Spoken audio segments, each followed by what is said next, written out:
Assalamualaikum warahmatullahi wabarakatuh. Apa kabar hari ini? Semoga selalu sehat dan diberkahi. Sebelum ceritanya dimulai, jangan lupa like, subscribe, dan aktifkan lonceng notifikasi agar tidak ketinggalan cerita berikutnya. Tulis juga nama dan asal kota kalian di kolom komentar. Sekarang kita mulai ke ceritanya. Malam itu, desa kecil di pinggiran Jawa Tengah tenggelam dalam sunyi yang tidak biasa. Hujan baru saja reda, meninggalkan bau tanah basah yang menggantung di udara. Jalanan sepi, lampu-lampu rumah temaram, dan suara jangkrik terdengar seperti enggan bernyanyi. Tak ada yang tahu, malam itu akan menjadi awal dari duka yang panjang dan tak pernah benar-benar selesai. Di dalam sebuah rumah kayu tua, Arman terbangun dengan napas tercekik. Dadanya sesak, seolah ada tangan tak terlihat menekan dari dalam. Matanya perih, udara panas menusuk paru-parunya. Asap, tebal, pekat, menggulung di langit-langit kamar. Arman tersentak duduk. Lidah api telah menjalar di dinding. Rak kayu di sudut kamar terbakar seperti kertas kering. Suara kayu retak berpadu dengan deru api yang lapar. "Laras," panggilnya parau. Tak ada jawaban. Yang terdengar justru tangisan Maya, bayinya, melengking dari kamar sebelah. Tangisan itu memecah kepanikan, menampar kesadaran Arman dengan satu kenyataan. Waktu hampir habis. Arman berlari menembus asap, matanya perih, napasnya tersendat. Ia meraba-raba dinding, tersandung kursi, dan hampir jatuh saat atap berderit mengancam runtuh. Tangisan Maya semakin keras, seolah tahu bahaya sedang mendekat. Ia menemukan Maya di boks kecilnya. Api telah merayap di ambang pintu. Dengan tangan gemetar, Arman mengangkat tubuh kecil itu, memeluknya erat ke dada. "Tenang nak, ayah di sini," bisiknya, meski suaranya sendiri nyaris hilang. Arman menerobos keluar. Udara malam menghantam wajahnya, dingin bercampur panas, asap dan jeritan warga yang mulai berdatangan. Maya selamat, menangis, tapi hidup. Barulah saat itu Arman tersentak. "Laras!" Ia menoleh ke rumah yang kini diselimuti kobaran api. Jantungnya berhenti sejenak.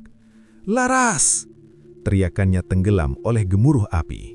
Ia hendak kembali masuk, namun tangan-tangan warga menahannya.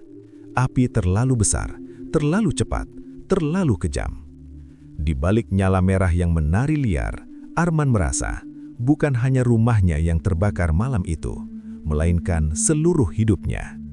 Dan tanpa ia sadari, di antara asap dan api, sesuatu telah terlepas, sesuatu yang tidak akan pernah benar-benar pergi. Teriakan pertama datang dari ujung gang. Lampu-lampu rumah menyala satu persatu. Pintu dibuka tergesa. Warga berlari dengan ember, selang, dan wajah yang masih setengah sadar. Api sudah terlalu tinggi. Kobaran merah menjilat langit malam, memantulkan bayang-bayang mengerikan di dinding rumah tetangga. Kayu-kayu tua meletup seperti jeritan pendek yang tercekik. Bau hangus menusuk hidung, bercampur asap dan hujan yang tersisa. "Air! Cepat air!" teriak seseorang. Ember demi ember disiramkan, namun api tak gentar. Ia terus memakan rumah itu seolah memang telah menunggu saatnya. Di antara kekacauan, Arman berdiri dengan Maya dalam pelukan. Tubuhnya gemetar, matanya merah, nafasnya putus-putus. Tatapannya terpaku pada satu titik, pintu rumah yang telah roboh. "Laras!" Suara itu lebih mirip rintihan daripada panggilan. Arman melangkah maju. Satu langkah, dua langkah. "Lepaskan aku, itu istriku!" jeritnya. Beberapa warga menarik lengannya, memeluk tubuhnya dari belakang. Api menyembur semakin ganas, atap rumah ambruk dengan suara menggelegar, memercikan bara ke segala arah. "Sudah Man, tidak bisa, api terlalu besar. Masuk sekarang sama saja bunuh diri." Namun Arman meronta, memanggil nama Laras berkali-kali, hingga suaranya habis. Maya menangis semakin keras, seolah ikut merasakan ketakutan yang sama. Waktu berjalan lambat, atau mungkin terlalu cepat. 1 jam kemudian, yang tersisa hanyalah rangka hitam. Rumah itu telah rata dengan tanah, hangus, diam, dan asing. Api padam, namun panasnya masih terasa. Warga mulai mendekat perlahan. Beberapa menunduk, beberapa menutup wajah. Tak ada lagi yang berbicara keras. Bahkan jangkrik pun seakan menghilang. Di antara puing-puing, tubuh Laras ditemukan. Tak lagi menyerupai sosok yang mereka kenal. Kulitnya hangus, pakaian menyatu dengan tubuhnya. Wajahnya tak bisa dikenali. Hanya sebuah cincin di jari yang menjadi penanda. Cincin pernikahan yang dulu dikenakan dengan senyum. Arman jatuh terduduk. Tangisnya pecah. Bukan tangis keras, melainkan suara patah yang keluar dari dada yang kosong. Maya terdiam. Tangisnya berhenti seketika, seolah tahu sesuatu telah hilang untuk selamanya. Malam itu, api memang padam. Namun sejak saat itu, desa tak pernah benar-benar tenang lagi. Ada hawa berat yang tertinggal. Ada sunyi yang terasa terlalu dalam. Dan di antara abu dan asap yang menghilang, seakan ada sesuatu yang belum selesai. Pemakaman dilakukan dengan tergesa. Tak ada yang ingin berlama-lama menahan jenazah Laras di rumah duka. Api telah mengambil terlalu banyak dan ketakutan mengambil sisanya. Pagi itu seharusnya cerah. Matahari sempat menampakkan sinarnya sebentar sebelum akhirnya langit berubah muram. Awan gelap berkumpul dari arah barat, menutup cahaya seperti tirai yang ditarik perlahan. Belum tengah hari, namun suasana terasa seperti senja. Petir menyambar tiba-tiba. 1, lalu disusul yang lain. Suara guntur menggema panjang, menggetarkan dada orang-orang yang berdiri mengelilingi liang lahat. Beberapa ibu menunduk, beristighfar pelan. Beberapa lelaki saling pandang, wajah mereka menegang. Saat tanah pertama dijatuhkan, angin berembus dingin. Daun-daun beringin tua di dekat pemakaman bergesekan, mengeluarkan suara gesek yang membuat bulu kuduk meremang. Tiba-tiba, burung hantu meraung. Suara itu panjang, parau, dan menggantung di udara. Raungan itu datang dari pohon beringin, tempat yang sejak dulu diyakini warga sebagai singgasana makhluk yang tak kasat mata. Beberapa orang spontan berhenti menabur tanah. Ada yang mundur selangkah. Di desa itu, semua orang tahu artinya. Raungan burung hantu di siang hari bukan pertanda biasa. Itu dipercaya sebagai tanda kematian yang tak wajar atau arwah yang belum menemukan jalannya. Di sisi liang, 2 lelaki tua berdiri dengan wajah suram. Mbah Sastro menggenggam tasbihnya erat. Mbah Joyo mengusap jenggot putihnya, matanya tak lepas dari tanah kubur yang masih basah. Keduanya saling mendekat dan berbisik, hampir tak terdengar oleh siapapun. Arwahnya tidak tenang, ujar Mbah Sastro lirih. Mbah Joyo mengangguk pelan. Ada yang tertahan, ada yang belum selesai. Arman berdiri mematung, wajahnya kosong, matanya sembab. Tangannya gemetar saat memeluk Maya. Dan saat doa terakhir dibacakan, Maya menangis. Namun tangis itu terdengar berbeda. Bukan rengekan bayi yang lapar atau rewel. Tangisnya melengking tinggi, seolah dipenuhi ketakutan yang tak seharusnya dimiliki bayi seusianya. Tangisan itu membuat beberapa orang menoleh, bulu kuduk mereka berdiri bersamaan. Maya menoleh ke arah makam ibunya, matanya terbuka lebar. Tangisnya semakin keras, seakan ia melihat sesuatu yang tak bisa dilihat orang lain. Angin kembali berembus. Bau tanah basah bercampur aroma melati yang samar, padahal tak ada bunga melati di sekitar makam. Doa selesai. Orang-orang mulai beranjak pergi. Namun saat itu, tak seorang pun berani berkata keras. Tak seorang pun merasa benar-benar selesai. Karena sejak tanah terakhir menutup jasad Laras, semua orang tahu yang dikubur hari itu bukan seluruh dirinya. Sesuatu tertinggal, dan sesuatu itu masih terjaga. Tahlilan dimulai malam itu juga.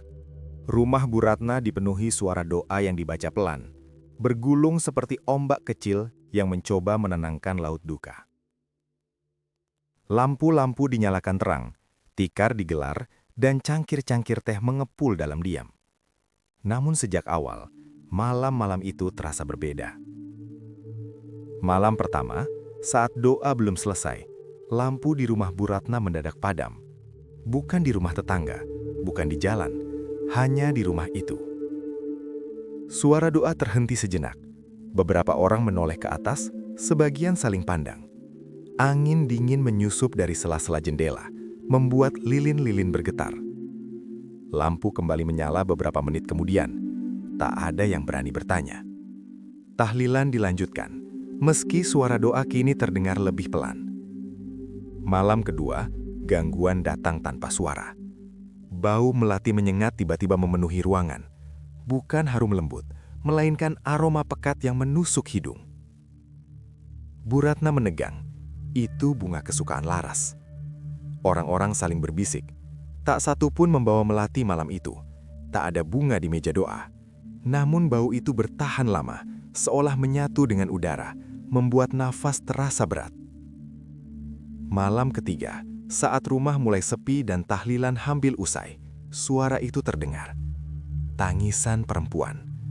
Datangnya pelan, lirih, dari arah kamar kosong, kamar yang dulu ditempati Laras. Tangisan itu bukan jerit, melainkan isak yang tertahan, seperti seseorang yang menangis sendirian agar tak terdengar. Bu Ratna berdiri, tubuhnya gemetar. "Laras?" panggilnya tanpa sadar. Tangisan itu berhenti seketika, namun hawa dingin tertinggal, merambat di lantai, menjalar ke kaki orang-orang yang masih duduk bersila. Malam keempat hingga keenam, gangguan berubah-ubah. Pintu berderit sendiri, langkah kaki terdengar di lorong saat semua orang terjaga. Maya menangis setiap doa dimulai, namun tenang begitu doa selesai, seolah ada sesuatu yang mendengarkan. Tak satu pun malam dilewati dengan benar-benar damai. Dan tibalah malam ketujuh. Doa dibaca lebih lama, suara lebih lirih, tak ada lampu padam, tak ada bau melati, tak ada tangisan. Justru itulah yang membuat suasana semakin mencekam. Saat doa terakhir diucapkan, angin berembus dari arah kamar Laras. Tirai bergerak perlahan, lilin-lilin bergetar serempak. Maya membuka matanya dan menatap lurus ke arah kamar itu. Ia tidak menangis. Ia tersenyum kecil, senyum yang tak seharusnya ada di wajah bayi seusianya. Bu Ratna memalingkan wajah, air matanya jatuh tanpa suara. Hingga 7 malam berlalu, gangguan tak pernah benar-benar berhenti. Bentuknya berubah, namun kehadirannya terasa nyata. Seolah Laras belum pergi, seolah ia masih duduk di sudut rumah itu, menunggu sesuatu yang tak pernah diucapkan. Sore itu, langit tidak sepenuhnya cerah. Matahari menggantung pucat di balik awan tipis, seolah enggan turun sepenuhnya. Udara terasa dingin meski belum malam, dan angin berembus pelan menyapu halaman rumah Bu Ratna. Rini baru saja keluar untuk menjemur pakaian. Langkahnya terhenti. Di balik pagar bambu, ada seseorang berdiri. Seorang perempuan. Tubuhnya tegak, diam, seolah sedang menunggu. Rambutnya panjang, hitam, menjuntai menutup wajah. Tak bergerak meski angin menyentuhnya. Rini memicingkan mata. Dadanya mengeras. Baju yang dikenakan sosok itu, batik biru. Batik kesukaan Laras. Batik yang sering dipakainya setiap hari Jumat. "Gak mungkin," gumam Rini, suaranya hampir tak terdengar. Ia melangkah satu langkah mendekat, lalu berhenti lagi. Udara di sekitarnya mendadak berubah. Dingin, menusuk, seperti embusan dari ruang yang tak tersentuh matahari. Lalu terdengar suara itu. Tangisan lirih, pelan, tertahan. Bukan dari dalam rumah, melainkan tepat dari arah pagar. Tangisan itu membuat lutut Rini melemas. Nafasnya tercekat. Ia mengenali suara itu. Bukan karena kerasnya, tapi karena nadanya. Nada yang sama seperti Laras saat menangis diam-diam dulu. "Laras," ucap Rini dengan bibir bergetar. Sosok itu tidak menjawab, tidak bergerak. Namun rambutnya bergeser sedikit, seolah ada wajah di baliknya yang menoleh. Saat itulah Rini berteriak. Ia berlari masuk ke dalam rumah tanpa menoleh lagi. Jantungnya berdegup liar, telinganya berdenging. Tangisan lirih itu masih terdengar di kepalanya, mengikuti langkahnya sampai ke pintu. Beberapa saat kemudian, Bu Ratna keluar ke halaman. Pagar itu kosong, tak ada siapapun, tak ada jejak kaki. Namun saat Bu Ratna mendekat, ia merasakan sesuatu. Hawa dingin menyelusup dari bambu pagar, membuat kulitnya merinding. Udara di sana terasa berat, seolah baru saja dilewati oleh sesuatu yang bukan milik dunia ini. Sejak sore itu, Rini tak pernah berani menjemur pakaian sendirian, dan pagar bambu itu tak lagi sekadar pembatas halaman, melainkan batas antara yang hidup dan yang belum pergi. Sejak sore itu, malam-malam Arman tak pernah benar-benar gelap. Bukan karena lampu, melainkan karena sesuatu selalu terasa hadir. Ia mulai melihat Laras di sudut kamarnya.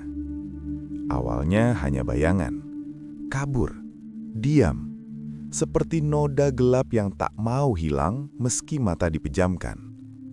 Namun setiap malam, bayangan itu semakin jelas. Laras duduk di sudut kamar, punggungnya membelakangi Arman. Rambutnya tergerai panjang, menutup wajahnya. Tubuhnya tak bergerak, namun keberadaannya terasa berat, menekan dada, membuat nafas sesak. Arman tak pernah berani mendekat. Ia hanya menatap, menunggu bayangan itu lenyap. Suatu malam, Laras menoleh. Matanya kosong, hitam, dalam. Tatapan itu bukan tatapan rindu, melainkan penuh dendam, seolah api yang membakar tubuhnya masih menyala di sana. Arman menjerit, tubuhnya terbangun dengan keringat dingin membasahi punggung. Namun sudut kamar itu tetap terasa dingin. Di siang hari, teror berpindah ke Maya. Bayi itu menjadi semakin rewel. Tangisnya pecah setiap kali Arman menggendongnya. Tubuh kecil itu meronta, wajahnya memerah, seolah ingin menjauh.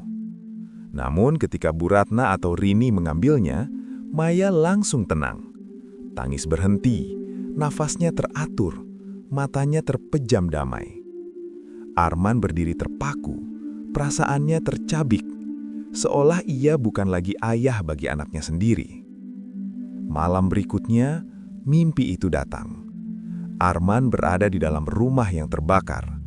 Api menjalar di sekelilingnya, panasnya membakar kulit.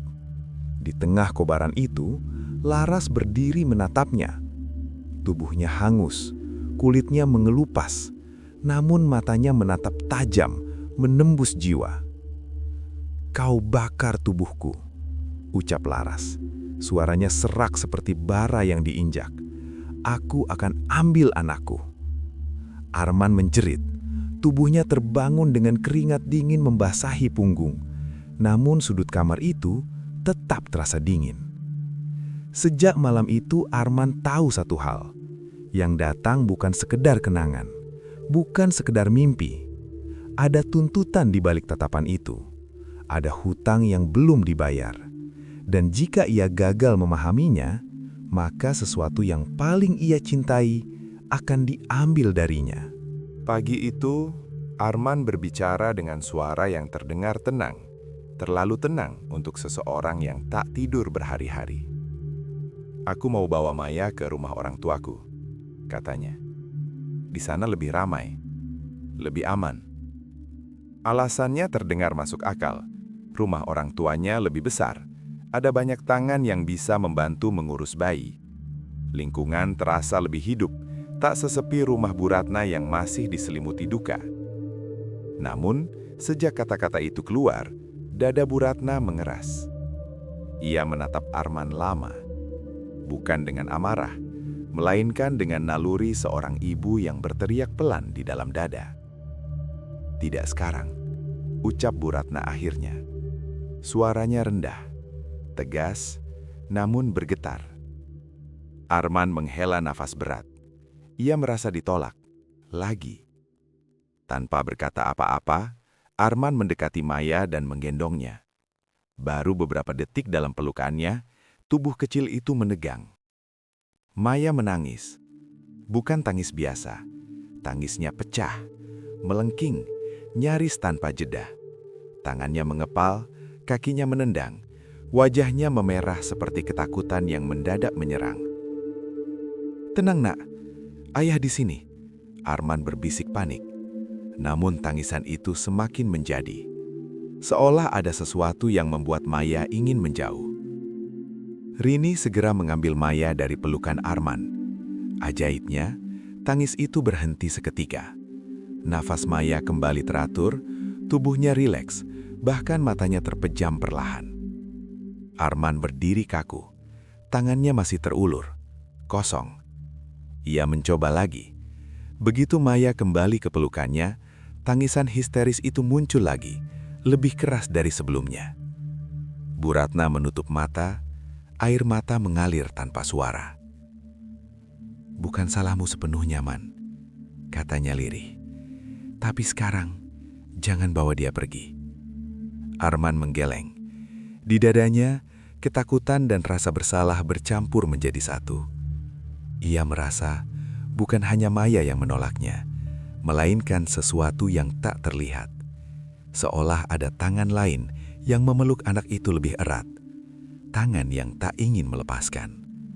Dan untuk pertama kalinya, Arman merasakan ketakutan yang lebih besar dari kehilangan. Bahwa ia mungkin tidak pernah benar-benar memiliki anaknya sendiri. Keputusan itu akhirnya diambil diam-diam. Arman tak lagi banyak bicara. Ia hanya menghubungi ayahnya, meminta agar Maya dijemput dan dibawa ke rumah mereka di desa seberang. "Ayah saja yang datang," katanya singkat di telepon. "Saya tidak sanggup melawan Bu Ratna." Pagi itu, ayah Arman berangkat dengan sepeda motor tuanya. Langit cerah, jalanan kering, tak ada hujan, tak ada kabut, tak ada tanda bahaya. Jalan yang dilalui adalah jalan lurus, tak ada tikungan tajam, tak ada jurang, tak ada tanjakan curam. Namun di sanalah kecelakaan itu terjadi. Warga menemukannya tergeletak di pinggir jalan, motor terguling, tubuhnya luka-luka. Ia selamat, tapi tak sadarkan diri. Tak ada kendaraan lain yang terlibat, tak ada saksi yang melihat tabrakan. "Seperti jatuh sendiri," kata seorang warga. Padahal jalannya lurus. Berita itu menyebar cepat.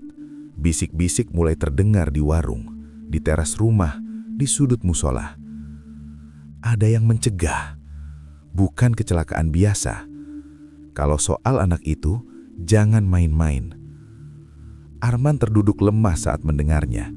Kepalanya dipenuhi suara laras dalam mimpi. Ancaman yang kini terasa nyata. Bu Ratna tak berkata banyak. Namun sejak kabar itu datang, wajahnya berubah. Ia teringat kembali tahlilan yang tak pernah tenang. Tangisan Maya yang selalu menolak ayahnya. Penampakan di pagar, bau melati yang muncul tanpa sebab. Semua kejadian itu kini tersambung rapi di pikirannya. "Ini bukan kebetulan," gumam Bu Ratna pelan. "Ia ada yang menjaga atau sedang memperingatkan." Ia menatap Maya yang tertidur tenang di pelukannya. Wajah bayi itu damai, seolah dunia di sekitarnya tak bergolak. Namun Bu Ratna tahu, jika mereka terus memaksa, maka peringatan itu mungkin berubah menjadi pengambilan. Dan ia tak akan membiarkan hal itu terjadi. Malam itu, Bu Ratna tidak bisa tidur. Suara jangkrik di luar terdengar terlalu keras, seolah menggerogoti pikirannya satu persatu. Maya terlelap di sampingnya. Napas kecilnya teratur, damai, bertolak belakang dengan kekacauan di kepala Bu Ratna. Ingatan lama datang tanpa diminta. Tentang keluarga Arman. Dulu, mereka dikenal sebagai keluarga miskin. Rumah reyot di ujung desa, sawah yang tak pernah cukup panen, dan pakaian yang dipakai bergantian. Arman sering datang ke rumah Laras dengan wajah lelah, membawa cerita tentang utang dan kerja serabutan ayahnya. Lalu suatu hari, segalanya berubah. Pelan, namun mencolok. Ayah Arman membeli motor baru, rumah diperbaiki, sawah bertambah, uang seolah mengalir tanpa sumber yang jelas. Dan di waktu yang hampir bersamaan, adik Arman meninggal. Kecelakaan, kata mereka. Terpeleset di sungai. Tubuhnya ditemukan keesokan hari. Tak ada yang berani bertanya terlalu jauh. Kini, kepingan itu menyatu di kepala Bu Ratna. Ia teringat bisikan lama para tetangga. Percakapan setengah berani yang dulu dianggap sekadar iri. Kalau rezeki datang terlalu cepat, pasti ada yang dibayar. Pesugihan. Kata itu terasa dingin di lidah Bu Ratna. Bukan sekadar cerita, bukan sekadar mitos. Tumbal. Jika benar adik Arman adalah tumbal pertama, maka kematian Laras bukanlah musibah biasa. Api, arwah yang tak tenang, ancaman dalam mimpi, upaya membawa Maya pergi yang selalu digagalkan. Semua teror itu kini terasa masuk akal, terlalu masuk akal untuk diabaikan. Bu Ratna memeluk Maya lebih erat. Dadanya bergetar. Jika pesugihan itu masih menuntut, jika perjanjian itu belum selesai, maka Maya bukan sekadar anak yatim.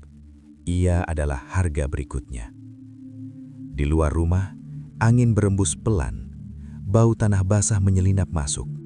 Dan untuk pertama kalinya, Bu Ratna benar-benar mengerti, yang mereka hadapi bukan dendam semata, melainkan utang lama yang menagih darah. Malam semakin larut ketika ingatan itu kembali menghantam Bu Ratna. Bukan sebagai mimpi, melainkan sebagai kenyataan lama yang dulu ia abaikan. Ia teringat suatu sore, beberapa minggu sebelum kebakaran. Saat itu Laras duduk di tepi ranjang, memeluk Maya yang masih merah dan rapuh. Matanya sembab, bukan karena kurang tidur, melainkan karena ketakutan yang tak bisa ia jelaskan dengan mudah. "Bu," suara Laras gemetar. "Mereka sering bicara aneh, Bu." Bu Ratna waktu itu sedang melipat baju. Ia berhenti sejenak, menoleh, lalu kembali pada pekerjaannya. "Bicara apa, Nak?" tanyanya santai. Laras menunduk. Tangannya memeluk Maya lebih erat, seolah takut ada yang akan merenggutnya. "Soal tumbal," ucap Laras hampir berbisik. "Soal Maya." Bu Ratna menghela nafas kecil. Ia tersenyum, mencoba menenangkan. "Jangan dengarkan omongan orang, Laras. Kamu cuma capek. Habis melahirkan itu wajar kepikiran macam-macam." Namun Laras menggeleng cepat. "Bukan orang, Bu. Keluarganya Arman. Kalau malam mereka bicara pelan, seolah Maya bukan cuma anak." Bu Ratna terdiam sesaat, lalu menepuk punggung Laras. "Sudah, jangan berprasangka. Arman itu suamimu." Laras tak membantah lagi. Ia hanya menangis, tanpa suara. Kini, di tengah rumah yang sunyi, Bu Ratna menutup wajahnya dengan kedua tangan. Dadanya sesak oleh rasa bersalah yang datang terlambat. Semua tanda itu ada. Semua peringatan itu diucapkan. Dan ia memilih untuk tidak percaya. Air matanya jatuh satu persatu ke kain gendongan Maya. "Maafkan Ibu, Laras," bisiknya. "Ibu salah." Maya bergerak kecil dalam tidurnya. Wajahnya tetap damai. Namun Bu Ratna tahu, jika ia terlambat satu langkah saja, maka penyesalan itu akan berubah menjadi kehilangan yang kedua. Dan kali ini, ia bersumpah tak akan mengabaikan apapun lagi. Malam itu, rumah Bu Ratna sunyi. Bukan sunyi yang menekan, melainkan sunyi yang menunggu. Bu Ratna duduk di ruang tengah, Maya terlelap di pelukannya. Api lampu minyak berkelip pelan, memantulkan bayangan di dinding. Bayangan yang kali ini tak lagi membuat jantungnya berdegup liar. Ia menarik napas panjang. Kini semuanya terasa jelas. Laras bukan datang untuk menakuti. Ia datang karena tak ada lagi yang bisa ia lakukan selain menjaga. Kecelakaan di jalan lurus, penampakan di balik pagar, tangisan di kamar kosong, lampu padam, bau melati, mimpi-mimpi Arman. Semua itu bukan teror tanpa arah, semua adalah peringatan. Peringatan agar Maya tidak dibawa pergi, peringatan agar perjanjian lama tidak dilanjutkan, peringatan agar darah yang sudah tumpah tidak meminta korban berikutnya. Bu Ratna menunduk, memeluk Maya lebih erat. "Ibu janji, Nak," bisiknya, suaranya bergetar namun mantap. "Kamu tidak akan jadi tumbal siapapun." Angin berembus pelan dari arah jendela, tirai bergerak lembut. Udara di ruangan berubah sejuk. Dan saat itulah bau melati tercium kembali. Bukan menyengat, bukan menusuk, melainkan lembut, seperti aroma sabun yang biasa dipakai Laras dulu. Bu Ratna mengangkat wajahnya. Di sudut ruangan, bayangan itu hadir sekali lagi. Laras berdiri tenang. Wajahnya tak lagi tertutup rambut. Tak ada luka, tak ada api, tak ada dendam. Hanya senyum kecil, senyum seorang ibu yang akhirnya bisa percaya. Maya bergerak dalam tidurnya. Bibirnya melengkung seolah ikut merasakan kehangatan itu. Bayangan Laras memudar perlahan, menyatu dengan cahaya lampu. Bau melati ikut menghilang, meninggalkan rasa damai yang asing namun menenangkan. Malam itu, untuk pertama kalinya sejak kebakaran, rumah itu terasa aman. Karena cinta seorang ibu, bahkan api, kematian, dan perjanjian gelap pun tak sanggup memadamkannya. Sekian kisah kali ini. Nantikan kisah selanjutnya. Waalaikumsalam warahmatullahi wabarakatuh.